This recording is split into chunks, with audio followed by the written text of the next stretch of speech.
নমস্কার, prime education YouTube চ্যানেলের নতুন একটি ভিডিওতে স্বাগতম। এই ভিডিওতে থাকছে আজকের কারেন্ট অ্যাফেয়ার্সের প্রশ্ন উত্তর। আগামী প্রতিযোগিতামূলক পরীক্ষাগুলোর জন্য অত্যন্ত গুরুত্বপূর্ণ কিছু প্রশ্ন উত্তর এমসিকিউর আকারে। আজকের প্রথম প্রশ্ন, কোন দেশ Gravehawk hybrid surface to air missile system তৈরি করেছে? অপশনগুলো হলো Russia, Bharat, Brazil, United Kingdom. সঠিক উত্তরটি হবে ইউনাইটেড কিংডম। এই Gravehawk hybrid surface to air missile system তৈরি করেছে ইউনাইটেড কিংডম এবং এটি রাশিয়ার ক্ষেপণাস্ত্র হামলা প্রতিহত করতে ব্যবহার করেছে ইউক্রেন এবং এর সাধারণত এটি ড্রোন, ক্রুজ ক্ষেপণাস্ত্র এবং লোয়ার ফ্লাইং যে সমস্ত এয়ারক্রাফট আছে তার বিরুদ্ধে কার্যকর এবং ক্ষেপণাস্ত্রগুলো 12 মাইল দূর পর্যন্ত লক্ষ্যবস্তুতে আঘাত হানতে সক্ষম। পরবর্তী প্রশ্ন, কাতানিয়াঘাট ওয়াইল্ড লাইফ স্যাংচুয়ারি কোন রাজ্যে অবস্থিত? অপশনগুলো হলো মহারাষ্ট্র, উত্তরপ্রদেশ, মধ্যপ্রদেশ, গুজরাট। সঠিক উত্তরটি হবে উত্তরপ্রদেশ। কাতানিয়াঘাট ওয়াইল্ড লাইফ স্যাংচুয়ারি উত্তরপ্রদেশের উচ্চগাঙ্গেয় সমভূমির একটি সুরক্ষিত এলাকা এবং এটি ভারত নেপাল সীমান্তের কাছাকাছি অবস্থিত। 1987 সালে প্রজেক্ট টাইগারের এটি একটি অংশ হয়ে ওঠে এবং দুধওয়া টাইগার রিজার্ভের এটি একটি মূল এলাকা। পরবর্তী প্রশ্ন, হাম কোন বাহকের দ্বারা সৃষ্ট?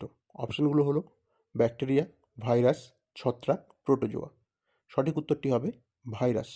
সম্প্রতি মার্কিন যুক্তরাষ্ট্রে বিশেষত টেক্সাসে হামের সংক্রমণ দেখা গেছে। এটি প্যারামিক্সো ভাইরাস দ্বারা সৃষ্ট একটি বায়ুবাহিত রোগ, সরাসরি যোগাযোগ এবং বাতাসের মাধ্যমে ছড়িয়ে পড়ে। ভাইরাসটি শ্বাসনালীতে সংক্রমণ ঘটায় এবং মারাত্মক জটিলতা ও মৃত্যু অবধি ঘটাতে পারে। পরবর্তী প্রশ্ন, প্রতি বছর বিশ্ব পর্যটন স্থিতিস্থাপক দিবস হিসাবে কোন দিনটি পালিত হয়? অপশনগুলো হলো 15ই ফেব্রুয়ারি, 16ই ফেব্রুয়ারি, 17ই ফেব্রুয়ারি, 18ই ফেব্রুয়ারি। সঠিক উত্তরটি হবে 17ই ফেব্রুয়ারি। প্রতি বছর আমরা 17ই ফেব্রুয়ারির দিনটিকে বিশ্ব পর্যটন স্থিতিস্থাপক দিবস হিসাবে পালন করি।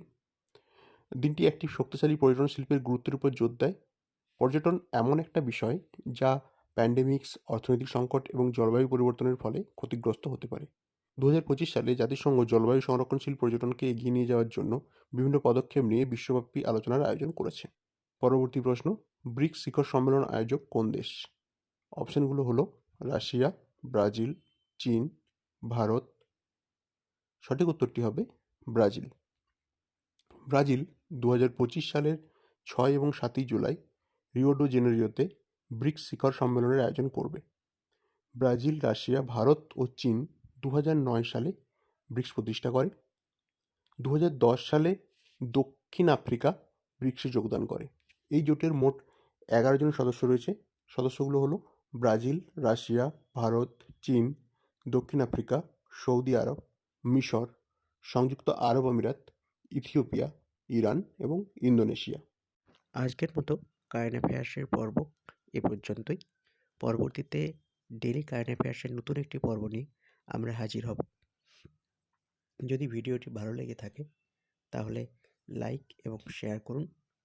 কমেন্ট বক্সে জানান আপনাদের নিজস্ব মতামত।